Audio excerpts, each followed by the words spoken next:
नाज़रीन कराम, आज रात का भी इम्कान है कि भारत सिखों के मजहबी मुकाम गोल्डन टेम्पल या उनकी किसी भी इबादत गाह पे हमला कर सकता है। भारत कोई भी फॉल्स फ्लैग ऑपरेशन या हमला करके सिखों को पाकिस्तान के खिलाफ करना चाहता है, जिसकी वो पूरी तैयारी और प्लानिंग करके बैठा है। खुदारा हमारे जितने भी न्यूज़ चैनल्स हैं या क्रेडिबल सहाफ़ी हैं वो इस खबर को ज़रूर दें। सिख रहनुमा और खालिस्तान के लीडरों के हालिया पाकिस्तान के हक़ में दिए गए बयानात नरेंद्र मोदी को किसी सूरत हज़म नहीं हो रहे। भारत को झूठा फॉल्स फ्लैग ऑपरेशन करके पाकिस्तान को और पाकिस्तान की फ़ौज को बदनाम करना चाहता है। ये वो खबर है जो कि हमारा कोई भी मीडिया हाउस, कोई भी सहाफ़ी आपको नहीं बता रहा। नहायत अफसोस के साथ कहना पड़ेगा कि सारी रात मखदूम शहाबुद्दीन साहब लाइव आकर कौम को लम्हा ब लम्हा अपडेट करते रहे। मेरे ज़राए क्या हैं, शहाबुद्दीन साहब को मैं सीनियर सहाफ़ी क्यों नहीं कह रहा, नो डाउट कि वो एक बहुत ही क्रेडिबल पढ़े लिखे और मंजे हुए जर्नलिस्ट हैं, मगर नहायत अफसोस के साथ कि वही पुरानी सहाफ़ताना रविश अपनाई रखी। हाथ में मोबाइल था, सोशल मीडिया को ऑब्जर्व किया जा रहा था, इंडियन न्यूज़ चैनल्स को कॉपी किया जा रहा था। सारी रात शहाबुद्दीन साहब ने कभी अमृतसर और कभी भारत के किसी शहर और कभी किसी शहर में धमाकों की आवाज़ें सुनवाई।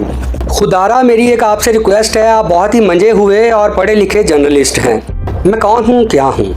शायद मैं कुछ भी नहीं हूँ, उनके जितना पढ़ा लिखा नहीं हूँ और ना ही मैं कोई सहाफ़ी हूँ। तस्वीर के दोनों रुख देखें और ख़बर को हर जाविये से देखें। किस खबर या किस सोशल मीडिया पोस्ट के पीछे दुश्मन की क्या रविश है, क्या चाल है, उससे बाखबर रहें और कौम को बाखबर रखें। अगर आप जैसे सहाफ़ी सारी रात लाइव बैठकर मोबाइल पर कॉपी पेस्ट न्यूज़ देते रहेंगे, जी उसने ये कह दिया, उसने वो कह दिया, ज़राए से ख़बर पता चल गई, फ़लाँ ज़राए ने कन्फर्म कर दिया, तो आप अपनी कौम के साथ, अपने लिसनर्स के साथ ज़्यादती करेंगे। मैं यहाँ एक बात फिर कह दूँ, हमें आपकी काबिलियत पर कोई शक नहीं है। मैं खुद बतौर एक फॉलोअर आपको फॉलो करता हूँ और सुनता हूँ, लेकिन यहाँ मुझे अफसोस है कि कल आपने सारी रात लाइव बैठकर भारतीय न्यूज़ चैनल को फॉलो करते हुए खबरें पास की। पाकिस्तान में सिखों के मजहबी मुकामात की मौजूदगी और पाकिस्तान से सिखों की मोहब्बत किसी से ढकी छुपी नहीं है, जो कि इस वक्त इंतहा पसंद बीजेपी सरकार को खटक रही है। नाज़रीन कराम, हालिया सिख लीडरों और खालिस्तान के रहनुमाओं के पाकिस्तान के हक़ में दिए गए बयानात बहुत अहम हैं। इस बात का करना और भारत को बेनकाब करना इसलिए भी ज़रूरी है कि वक्त से पहले दुनिया को भारतीय इंतहा पसंदी और शर पसंदी से आगाह किया जाए। नाज़रीन कराम, यहाँ मैं आपको एक और बात बताता चलूँ कि अगर भारत ने अपनी ये इंतहा पसंदाना और जंगी पॉलिसीज़ जारी रखी और पाकिस्तान में सिविलियंस को टारगेट करता रहा, तो भारत अगला बांग्लादेश बनने जा रहा है। सिखों के बड़े खालिस्तान के लीडर्स इस वक्त क्या सोच रहे हैं, शायद नरेंद्र मोदी उससे बेखबर है। नरेंद्र मोदी जो कि इस वक्त एक तीर से दो शिकार करना चाह रहा है, जिसने हमेशा अपने ही लोगों को खुद मारकर एक जंगी जवाब पैदा किया। फिर चाहे मोदी का वो इलेक्शन में अपनी पॉपुलैरिटी को कायम रखना हो या दुनिया में पाकिस्तान का एक नेगेटिव इमेज दिखाना हो, बहरहाल कौम इससे बाखबर रहे। इंतहा पसंद नरेंद्र मोदी आज रात अपने ही मुल्क, अपने ही सूबे, अपने ही सिखों के खिलाफ कोई बड़ी कार्रवाई या हमला कर सकता है, जिसका इल्ज़ाम वो पाकिस्तान पर देगा और उसको जवाब बनाकर पाकिस्तान में मज़ीद दहशतगर्दाना कार्रवाइयाँ करेगा, जंग को हवा देगा और आलमी बरादरी की हमदर्दियाँ समेटने की कोशिश करेगा। इसके साथ साथ वो सिखों के दिलों में पाकिस्तान के ख़िलाफ़ नफ़रत पैदा करने की कोशिश करेगा, ताकि भारतीय फ़ौज को उसके अपने ही घर में, अपने ही पंजाब में मार ना पड़े। लेकिन मैं आपको बता रहा हूँ कि आज रात नरेंद्र मोदी अपने ही शहरियों पर खुद से कोई हमला कर सकता है। पाकिस्तान का, पाकिस्तानी कौम का और पाक फ़ौज का सिखों से और सिखों के मजहबी मुकामात से एक अकीदत और प्यार है, जिसकी मिसाल अगर आप तारीख देखें तो आपको 1965 की वॉर में भी मिलेगी। पाक फ़ौज कभी भी सिविलियन आबादी, मजहबी मुकामात और स्कूल हस्पतालों को निशाना नहीं बनाती। हमने हमेशा उनके मिलिट्री और दफाई असासों को टारगेट किया है। तो खुदारा मेरी आप लोगों से दरख्वास्त है, आप सारी रात ऑनलाइन बैठे हैं, लेकिन ख़बर के साथ साथ आप इतने सीनियर सहाफ़ी और इतने पढ़े लिखे लोग हैं, अपना तज्ज़िया भी दें। मगर खुदारा एक रिपोर्टर और सहाफ़ी में फ़र्क ज़रूर रखें। रिपोर्टर्स खबरें देता है, ज़राए बताता है, फ़लाँ ज़राए से फ़लाँ खबर मिली, जबकि सहाफ़ी का काम तज्ज़िया करना होता है। मैं कौन हूँ, मैं क्या हूँ, मैं कुछ भी नहीं हूँ, इस चीज़ को आप छोड़ दें। लेकिन शहाब साहब प्लीज़ खुदा के लिए अफवाहें, र्यूमर्स क्रिएट ना करें, बल्कि सारी रात अगर आप बैठकर ये चीज़ बताते कि इंडियन मीडिया ये कह रहा है, इंडियन सोशल मीडिया ये कह रहा है कि भारतीय पंजाब में ये हुआ, भारतीय पंजाब में वो हुआ, धमाके की आवाज़ सुनी गई, फायरिंग की आवाज़ सुनी गई, आग लग गई, मर गए, खप गए, और उस वक्त आप पाक फ़ौज का, पाकिस्तान का ये बयानिया रखते कि ये हमारी पॉलिसी में नहीं है कि सिविलियंस को टारगेट करना, किसी भी मज़हब के मजहबी मुकामात, ख़ासकर सिखों के मजहबी मुकामात को टारगेट करना, ये हमारी पॉलिसी में नहीं है।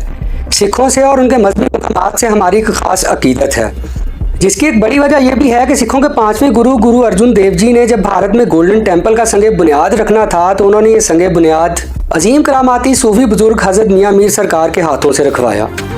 تو ناظرین کرام، رپورٹنگ میں اور صحافت میں جو فرق ہے اس کو جاننا بہت ضروری ہے۔ میں مخدوم شہاب الدین صاحب سے بہت پیار کرتا ہوں، ان کو سوشل میڈیا پہ فالو کرتا ہوں۔ مجھے ساری رات ان کو دیکھ کر دکھ ہوا، اس لیے میں یہ بات کر رہا ہوں۔ اور شکوہ وہاں ہوتا ہے جہاں محبت ہو، جہاں آپ کو فالو کیا جائے، جہاں لوگ آپ کو پسند کریں۔ تو ناظرین کرام، بھارت کو تھپکی دے کر امریکہ خود اس جنگ سے پیچھے کیوں ہٹا؟ کیوں ڈونلڈ ٹرمپ نے نریندر مودی کے اگینسٹ بیان دیا؟ حالانکہ ان تینوں ملکوں امریکہ، انڈیا اور اسرائیل کے اس خطے میں مفادات ایک ہیں۔ یہ نہ تو پاکستان کی کسی سفارتی سطح پہ کامیابی ہے، نہ ہی بھارت کی ناکامی۔ تو پھر یہ ماجرا کیا ہے؟ ناظرین کرام، بھارت کے پاکستان کی سویلین آبادی کو ٹارگٹ کرنے، پاکستان پر حملہ کرنے اور پاکستان کو جنگ میں دھکیلنے کے بعد پوری دنیا کی نظریں امریکہ پر تھیں کہ امریکہ کی پالیسی کیا ہے، ڈونلڈ ٹرمپ کیا بیان دیتے ہیں۔ تو ڈونلڈ ٹرمپ میڈیا پر آئے اور انہوں نے بھارتی حملے کو شرمناک قرار دے دیا۔ یہ انڈیا کی ناکامی نہیں ہے، بلکہ بھارت جو کہ دنیا کی دوسری بڑی اکانومی اور مارکیٹ بننے جا رہا ہے، اس کا امریکہ کو کیا فائدہ؟